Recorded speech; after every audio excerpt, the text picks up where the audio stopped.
8 November 2024 গণপ্রকৌশলী দিবস ও IDB এর 54তম প্রতিষ্ঠাবার্ষিকী। বৈষম্যহীন কর্মক্ষেত্র সময়ের দাবি গণপ্রকৌশলী দিবস 2024 উপলক্ষে আলোচনা সভা অনুষ্ঠিত হয়েছে। কুমিল্লা প্রতিনিধি সাইদুর রহমানের পাঠানো রিপোর্ট।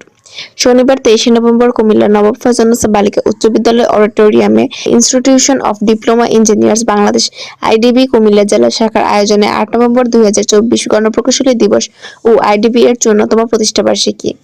বৈষম্যহীন কর্মক্ষেত্র সময়ের দাবি গণপ্রকৌশলী দিবস 2024 উপলক্ষে আলোচনা সভায় প্রধান অতিথি কুমিল্লা জেলা প্রশাসক আমিরুল কায়সার। সাংবিধানিকভাবে আমরা দেশের প্রত্যেকটা নাগরিক যার যার অবস্থান থেকে সমান সুযোগ লাভের অধিকারী।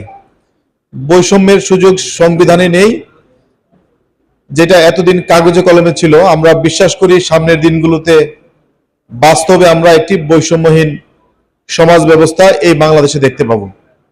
উন্নয়নের সাথে প্রকৌশলীরা ওতপ্রোতভাবে সম্পর্কযুক্ত, সম্পৃক্ত। বাংলাদেশের যে বাজেট প্রণয়ন করা হয় তার দুটি অংশ, একটি হলো রাজস্ব বাজেট, একটি উন্নয়ন বাজেট।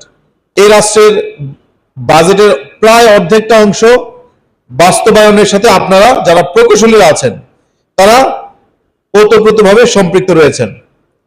তার মানে দেশের যে ইনফ্রাস্ট্রাকচারাল ডেভেলপমেন্টের সাথে আপনারা নিজেরা কাজ করে যাচ্ছেন। আরেকটি বিষয় মাথায় রাখতে হবে, উন্নয়নের সাথে পরিবেশকে মাথায় রাখতে হবে। আইডিবি কুমিল্লা জেলা নির্বাহী কমিটির প্রকৌশলী মোহাম্মদ মোখলেসুর রহমানের সভাপতিত্বে বিশেষ অতিথি হিসেবে উপস্থিত ছিলেন চট্টগ্রাম বিভাগ কুমিল্লা পরিচালক কারিগরি শিক্ষা অধিদপ্তর কাজী ফারুক আহমেদ।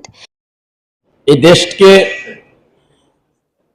যে এই উন্নয়নের ডিপ্লোমা প্রকৌশলী দেশের সার্বিক উন্নয়নে গুরুত্বপূর্ণ ভূমিকা পালন করে থাকে।